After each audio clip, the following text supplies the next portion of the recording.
Alors avant d'établir une présence en Chine, il est important dans un premier temps de bien analyser le marché chinois afin de voir si oui ou non il est vraiment pertinent de se lancer sur ce marché qui peut être compliqué. Typiquement, on recommande à nos clients de d'abord se concentrer sur 3 aires, disons, du marché chinois à analyser, que ce soit qui sont vos consommateurs, comment réagissent-ils en Chine, qui seront très probablement différents des consommateurs canadiens, nord-américains ou européens que vous avez. Ensuite, que font vos concurrents? Sont-ils déjà sur le marché? Qui sont vos concurrents chinois? Est-ce qu'ils réussissent dans leur démarche aussi en Chine? Et troisièmement, est-ce que vos produits ou vos services sont évidemment adaptés au marché chinois? Donc c'est typiquement 3 questions qu'il faut aussi bien se poser avant de se lancer sur le marché chinois. Une fois que des éléments de réponse ont déjà été apportés à ces questions, va se poser la question du type de société qui sera le plus propice au développement commercial d'une société en Chine. Et alors là, il existe donc 3 véhicules d'investissement pour que les sociétés étrangères puissent se lancer en Chine. Le premier, c'est le bureau de représentation.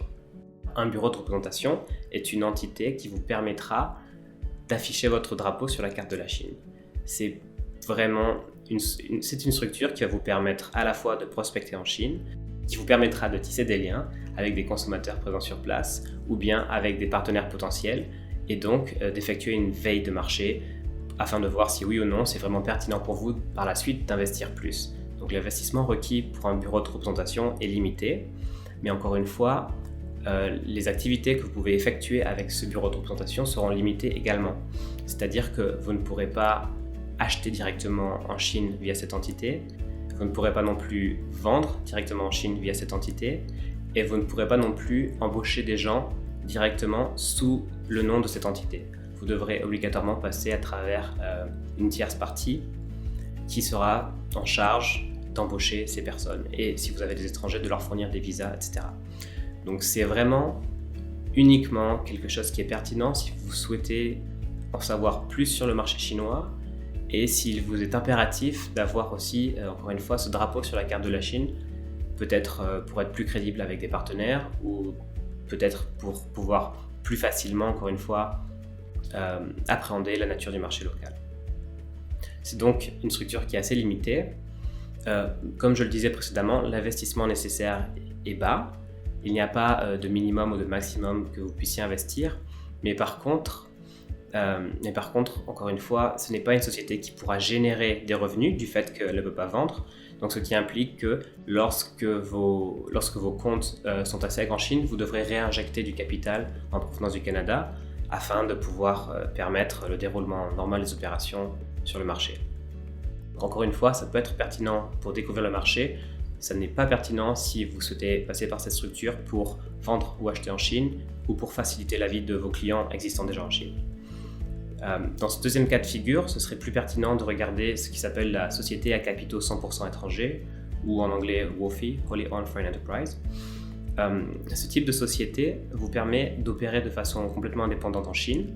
Il n'est pas nécessaire d'avoir d'investisseurs chinois à l'intérieur, à l'image évidemment du bureau de représentation, mais par contre, vous pourrez à la fois leur fournir des factures qui vont inclure la TVA, ce qui est quelque chose de très important pour vos clients chinois, parce qu'après ils pourront déduire cette TVA de leurs impôts à la fin de l'année, donc ça va vous donner un avantage comparatif important.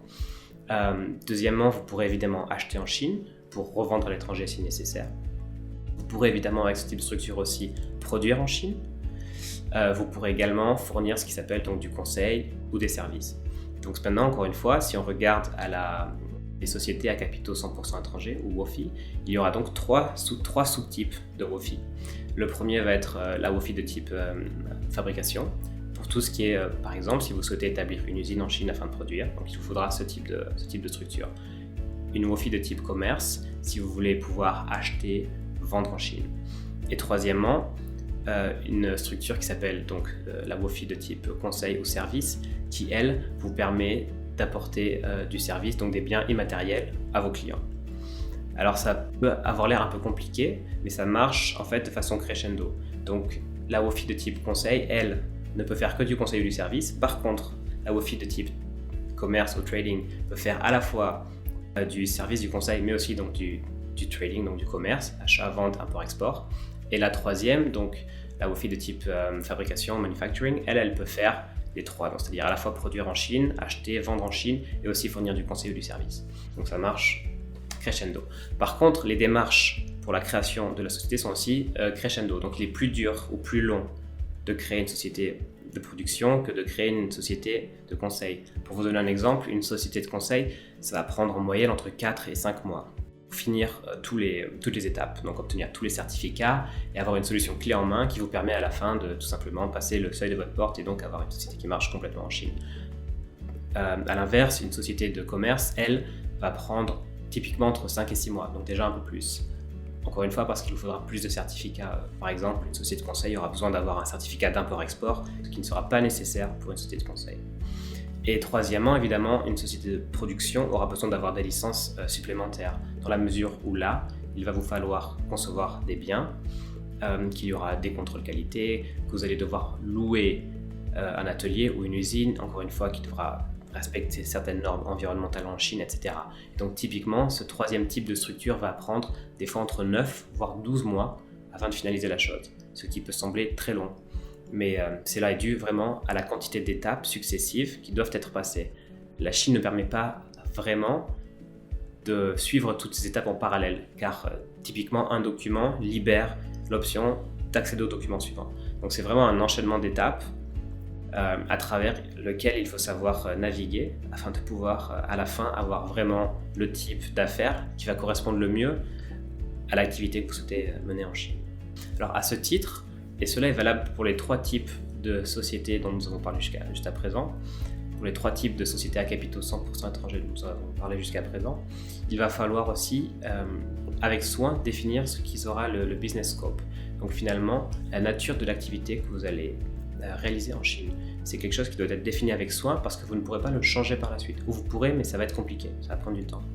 Donc, par exemple, mettons pour une société qui souhaiterait produire des pièces automobiles en Chine, il va falloir que celle-ci puisse très précisément décrire quels seront les types de produits qui vont être produits à l'issue du système de fabrication, quels seront les biens qui vont devoir être consommés pour arriver à produire justement le produit final, etc. Et tout ceci va donc délimiter la capacité de mouvement de la société. Donc c'est pour ça qu'une société donc, de production dans l'industrie automobile ne pourra pas pour autant demain fabriquer des téléviseurs parce que ce ne sera pas dans son business scope. Donc c'est quelque chose qu'il faut aussi donc réfléchir avec soin. Ça pourra être changé par la suite si nécessaire, mais encore une fois, ça va facilement prendre 6 mois avant de terminer tous les changements. Car en Chine, tous les changements impliquent une mise à jour de tous les certificats qu'une société a obtenus précédemment. Donc voilà, réfléchir avec soin à ce sujet-là. Ensuite, si on regarde maintenant la quantité ou la taille des investissements nécessaires pour se lancer en Chine, encore une fois, cela va dépendre selon ces trois types de sociétés à capitaux 100% étrangers. Par exemple, une société de conseil, typiquement, a besoin de moins de capitaux, évidemment, qu'une société qui cherche à produire en Chine, car celle-ci n'aura pas besoin d'acheter des matières premières ou aura aussi pas besoin d'acheter de machines, etc. pour se lancer dans son activité. Il n'y a plus de minimum en Chine. Jusqu'à 2014, il y avait un seuil minimum d'investissement requis en Chine. Celui-ci n'existe plus. C'est une décision du gouvernement chinois pour faciliter l'investissement. Néanmoins, ça ne veut pas dire qu'on peut espérer ouvrir une société en disant à l'administration locale qu'on aura un capital de $2. Ça ne marchera pas, ça ne passera pas. Ce qui va se passer, c'est que l'administration va quand même regarder quelle est la moyenne d'investissement dans votre industrie et si oui ou non l'investissement que vous souhaitez faire en Chine fait sens vis-à-vis de ce que vous souhaitez réaliser par la suite. C'est pour ça qu'ils vont aussi demander à voir votre business plan sur 5 ans. Et encore une fois, si dans votre business plan vous dites qu'au bout de 2 ans, nous voulons générer 50 millions de RMB et si votre capital d'investissement de départ était de 200 RMB, ils vont se dire ok, c'est absolument impossible, ça ne marchera pas. Donc il faut que ce soit quand même en ligne avec vos ambitions chinoises. Mais le minimum a été supprimé, simplement, il faut que ce soit quand même quelque chose de rationnel.